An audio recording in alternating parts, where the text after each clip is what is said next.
Woohoo! Yes, sir! Good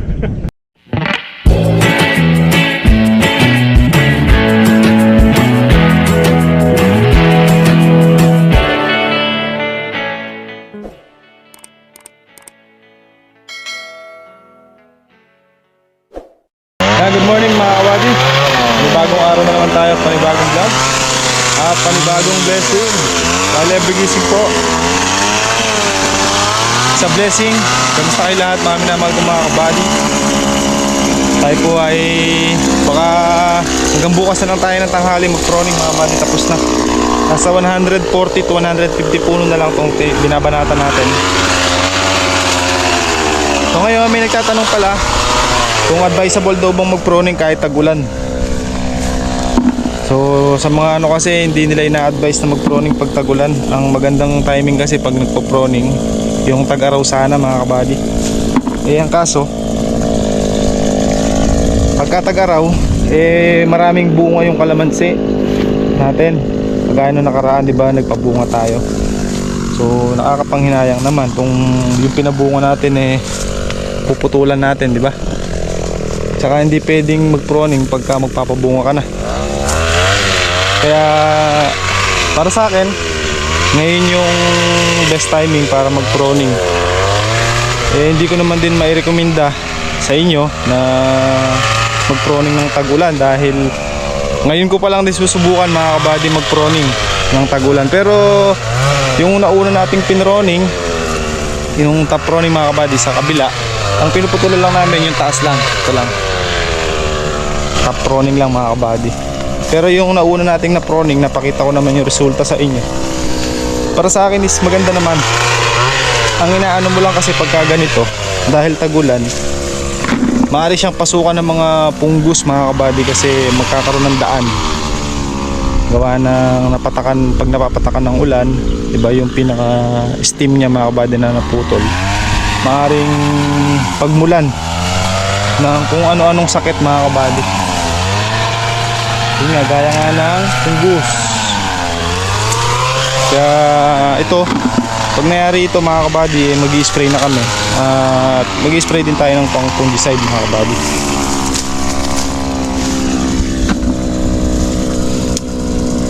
Ngayon lang din kasi nasubukan mga kabady na mag-proning ng tag-araw ay tag-ulan. Kaya hindi ko pa masyado may recommend sa inyo na pwede. Hindi ko masabing pwede, hindi ko rin masabing hindi pwede. Kasi maganda naman nag-resulta nung sa kabila. So base pa rin yan, magbe-base pa rin yan mga kabady sa inyo mismo na merong kalamansian. Kayo po mismo magdidesisyon yan. Ako po, decision ko na ipaproning na ngayon kahit na alam ko na tag-ulan.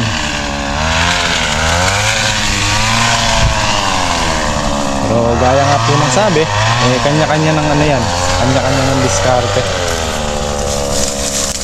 Ang benefit naman kasi ng pag-proning mga kabady, hindi tatangkad ng gusto yung kalamansi. Kumbaga mapipigil natin siya dahil sa pagpo-proning. Kasi yung mga nasa center niyan, ang lalaki ng stem niyan mga kabady, halos ganito at lalaki pa sa daliri ko yung pinakasanga niya. Tingnan niyo to. Ayan o. Oh. Diba? Nagpapaunahan kasi yan na tumangkad dahil kinukuha nga nila yung sikat ng araw. Kaya mas maganda kung mapaproning mga kabady. Tsaka bibilog ang kalamansi, hindi siya ganun katangkaran, tapos mayabong, mabilog. Marami ring pagkukunan ng source ng bunga. So yung mga natanggal natin na sanga na yan, mapapalitan naman yan mga kabady ng mas maganda pa. Ibig sabihin, magsasanga siya dito sa baba at yung pinagputulan natin sa taas, magsasanga din yun mga kabady na mas marami pa magiging kapalit. So mamaya ipapakita ko ulit sa inyo mga kabady dahil ngayon medyo ganyan na sila kahaba yung supling doon sa nauna nating pinroning. Kaya yun mga kabady, hindi ko masabing oo, hindi ko rin masabing hindi. Basta kayo pa rin ang masusunod dyan kung ano yung kung ano yung decision nyo para sa kalamansi nyo or halaman nyo.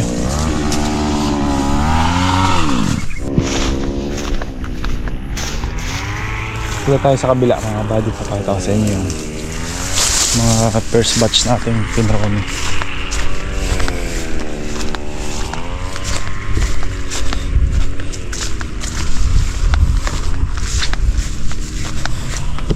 Sa wakas mga kabady, sapot, natatapos na kami mag-proning ni RJ at tapos na yung mahirap na trabaho. Tuwa ng payari na. May matira man ngayon araw, konti na lang para bukas ng tanghali siguro mayari na namin. So ito, nandito na tayo sa Lucky Farm Extension mga kabady, kung saan yung una nating pinroning dito na yung area na yun. So ayan oh, ang daming kapalit mga kabady, ang ganda. Sariwang sariwa yung pumalit na talbos or yung bagong supang. Ano? Ito yung mga kabady, yung light green na yan, yan yung mga kapalit natin na pinagtatanggal nun. So ayan oh, ito yung mga kabady oh. So yung mga mancha ng dahon, ayan, nakuha na tanggal sa ulan yung iba oh. Konti na lang yung maitim. Kaya pag nag-spray tayo dyan, tanggal na yan. Matatanggal din yan. Konti na lang yung pangitim ng dahon niya. Ayan oh, tignan nyo mga kabady oh. Oh. Ganda na. Pinakita ko sa inyo parang palabas pa lang, di ba? O ngayon mahaba na sila. Ayan na sila oh, to. Ayan oh. Tignan nyo yung kapalit kung ilan. 1, 2, 3, 4, 5, 6, 7, 8, 9, 10. 10 ang natanggal nating sanga, 4. Ayan oh, 1, 2, 3, 4. So ang kapalit niya ay 10. Ito pa isa o maliit. Ito pa oh. Diba? Yan mga kabady oh. Nagsariwa na uli. Diba? Yung sinasabi ko mga kabady na ano, kaya hindi ko madesisyonan sa inyo na mamaya ano mangyari ako pasisihin. Kaya choice nyo pa rin yan kung papaproning nyo o hindi. Dito tayo magpaproning tayo kasi masyado na silang matatangkad. Pangit. Ganda yung ganito lang, saktuhan lang ganyan. Hindi pa naman yan mga buddy, pagka yan nagladlad pa ng dahon, mas maganda lang tignan yan. Mga 1 linggo pa. Kasi ikumpa yung dahon nila mga buddy, maliliit pa kasi ito. May bulaklak ng kasama oh.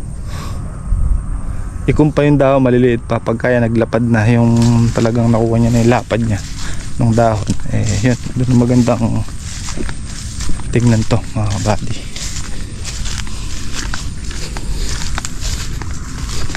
Ito yung ayun oh, dami oh, ganda. Dito tayo sa pangalawa. Tingnan natin kung umuusbong na rin mga kabady oh.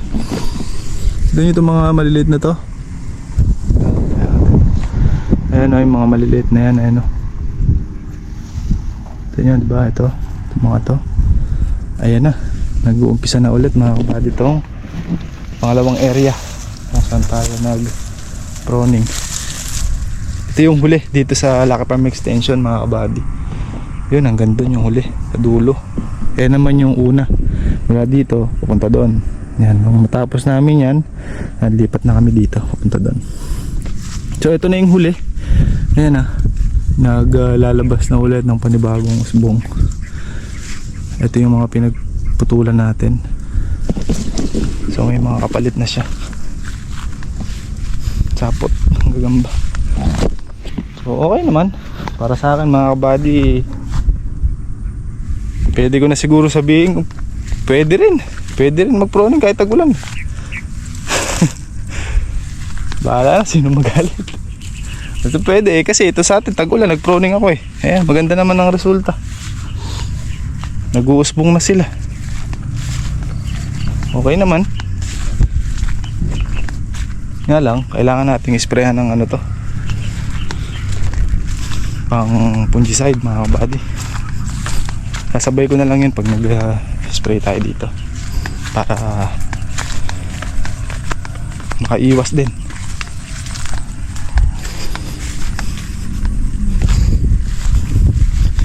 Pumupusyaw-pusyaw na yung kulay mga kabady, oh. Tatanggal na yung pangingitim ng dahon gawa ng white flies. Pinagpupugaran kasi ng white fly. Aba, ba't paborito nila tong kalamansi natin dito? Sikangan siya, sige dyan.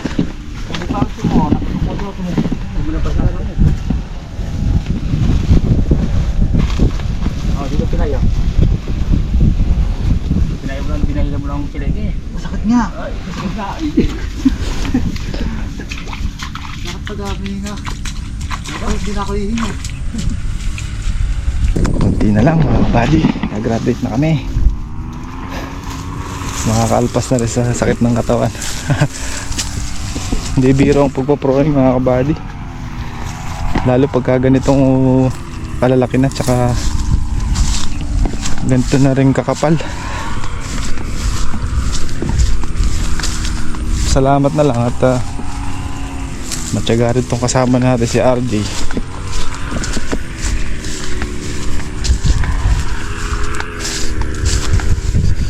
Ito na lang pinuproning natin, ito linya na to, patapos na tayo. Biglang maglolo ko yung makina natin eh. May matira man dyan bukas, konti na lang pang almusal. Estimate ko mga buddy 140 to 150 puno na lang yan, kasi bawas-bawas na to eh. At ng mga maliliit iniikot na namin yan, gaya ng mga yan, oh. Yan, bawas na yan. Tatanggalin pa namin itong mga to pag nag-spray. Kada spray pag may nakitang ganyan, ibababa na lang.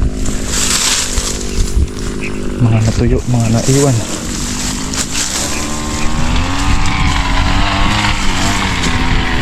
Ayan ang mga bawas na to.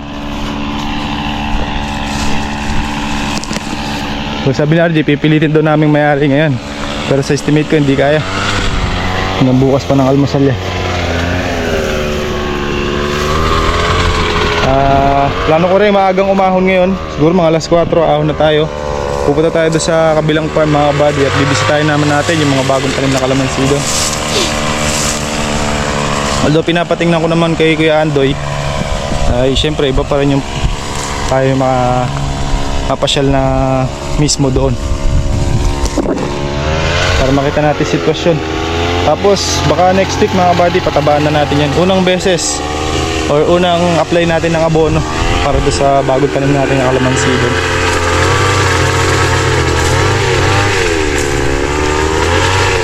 Aahon tayo ng maaga ngayon para mabisita natin. Tingin ko mga kabady madamo na kasi palaging umuulan, sunod-sunod ang ulan.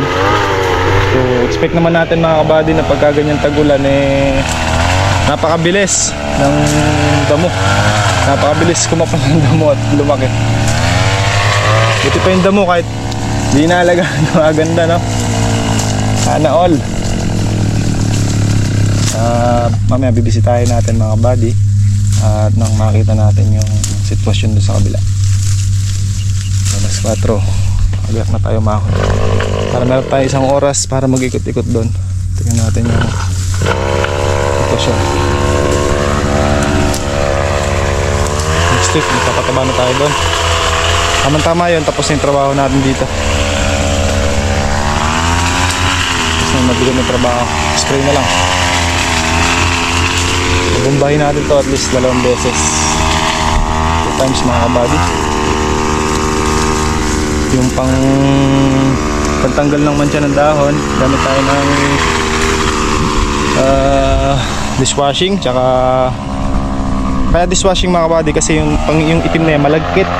Di ba ang dishwashing ano sa mga masasebo yan, parang ganun. So haluan na lang natin ng daon para mabango yung kalamansi natin. Tsaka detergent na rin siguro lagyan natin, pantanggal ng mancha. Tapos nun mag-spray tayo ng insecticide tsaka fungicide. Pangalawang apply na, pangalawang spray natin.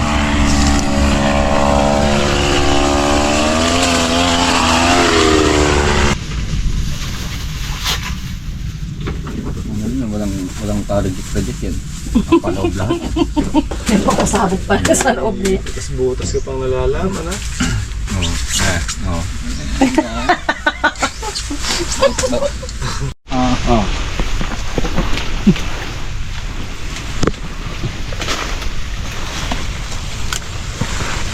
Yung satsara na. Hindi lang kami nagbibida, ang putang na. Nalilibang lang kami sa ano. Kwentuhan niya.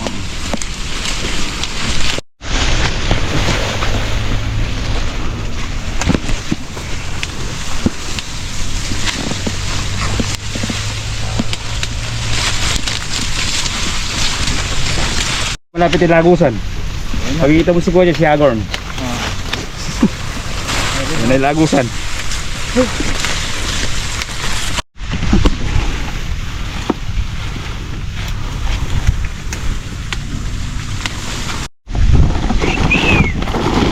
Ulong, atras. Tras.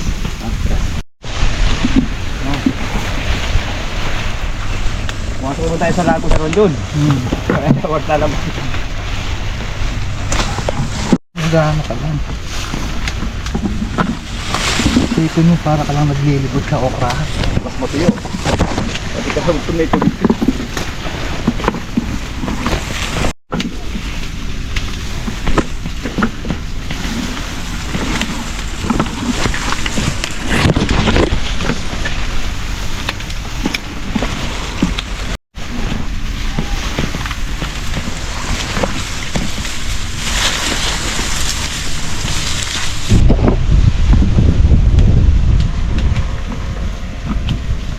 Malapit na. Man, Alam ko pinagbawal po rin yun. hindi tayo nagpapakamatay. Tubig.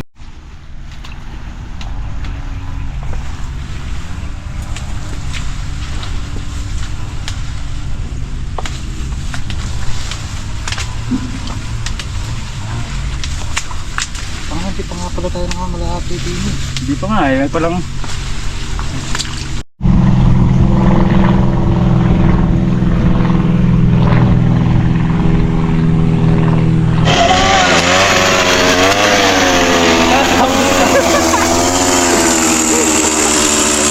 Sobrang saya na eh.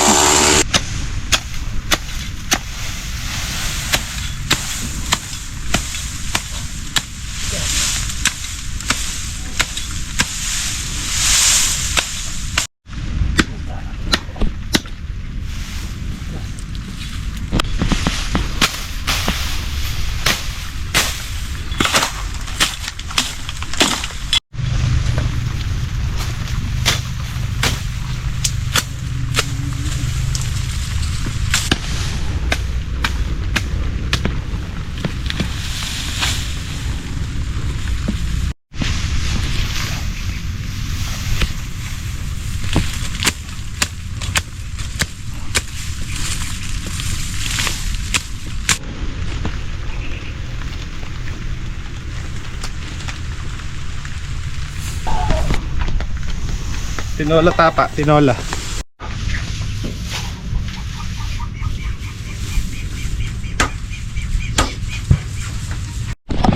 Alam mo sa alam mo sa malikat-ligat. Babalik pa siya. Tandaan nyo ha. Yun gusto yan. Malata. Oo, ako ang hindi. Kaya kunti kinain ko ka. Gusto mo pala yung malata oil dyan? Ah, kaya pala konti kinain mo kayo ng tinay ha. May kanya itang kuwan. Tandaan nyo ha. Dadali nyo ako ha.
Ariton yung 3, 6, o siyam. 3, 6, siyam. Yam up. Susunod 10 na yan. Oh. Apisado ko na yun. Ha? 97. Pang 98 yan. Mga isang laksa na yata. 95 yung nakaraan o 94? Oh, sulong. Tulong. Sulit po ng apat. Uwi. Pero urong Hindi, ang presyo. hindi ako pito si Alde. Hindi na ako yung ano. Oh. Hindi, tsaka ala ng reject ka, Ano ano? yung reject? Di mo, wala nang nakasako. Ano sa susunod yan? Kaya mo na susunod yan, no? Narinig na sabi ng reject, wala nang reject na yun.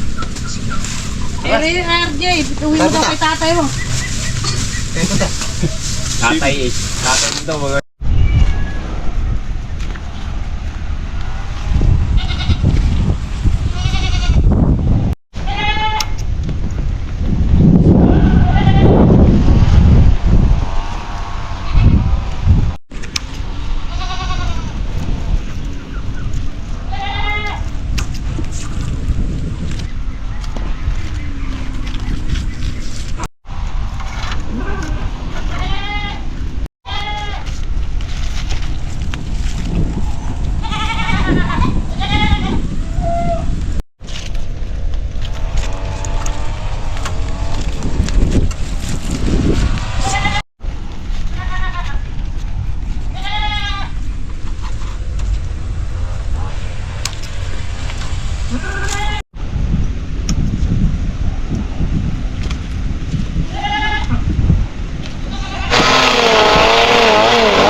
Hmm?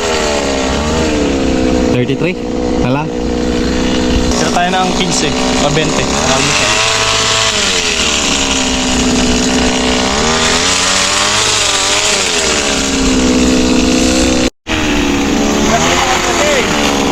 Kasi ko kontra. Kasi nakita mo yung taklas.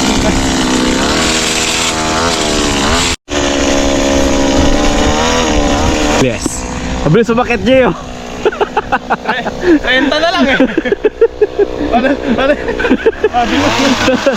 Wah.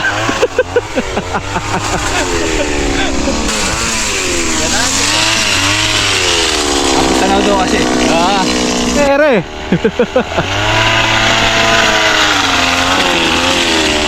Ganado rin. Balik ka rin doon. Bumalik ka sa dati.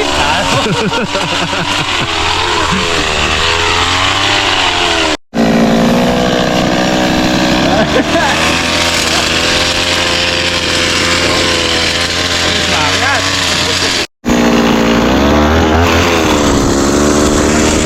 Pre, ganado na.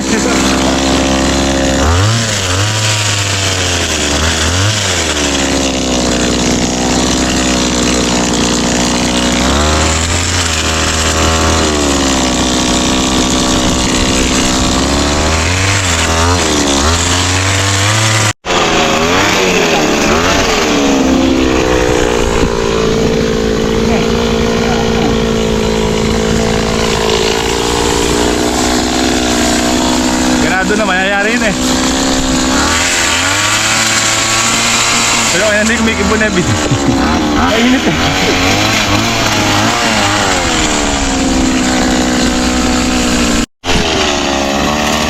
Ay, napatay na eh. Ganado na eh. Maligod sa dating alindog eh. Sige lang. Dito tayo. Bukas pa finish yan, Ebi. Bukas pa. Ang bukas pa. Hey, ha? Agaw ah.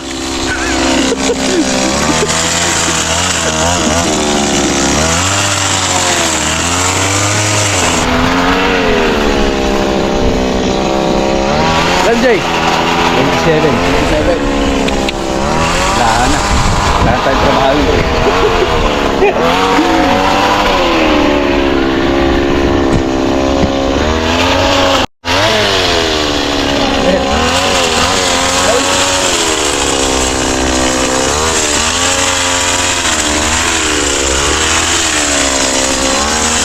Yes, papapetong.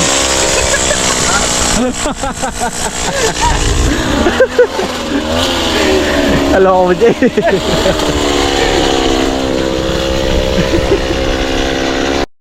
So yun, mga kabady, 8 puno na lang.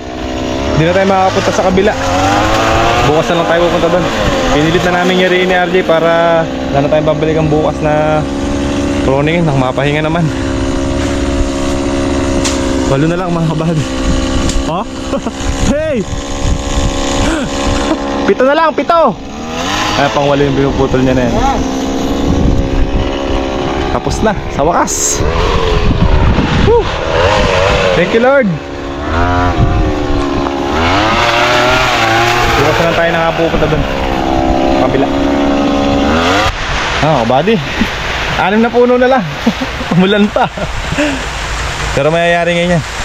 6 na lang. Madaan lang siguro yan. Maliwanag naman eh.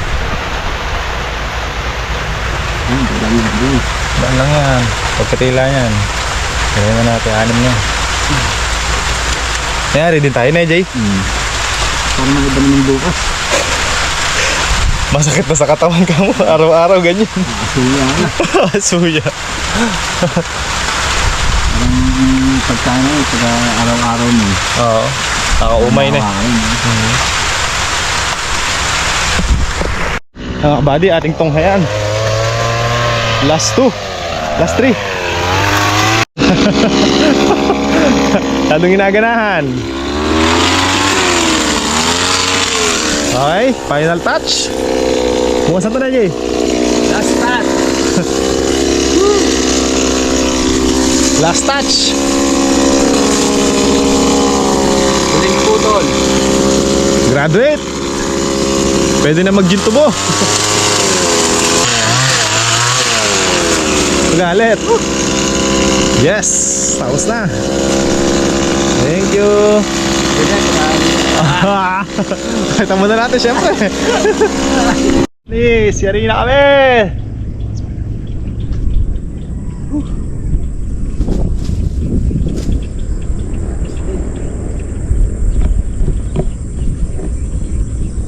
Dito to, Jay. Tapos na yung paghihirap ng ano. Tapos na yung paghihirap ng mga bida lalaki. Woohoo! Yes! Sir! Tapos na mga kabady. Hey, tayo na, mulita na. Bingi na.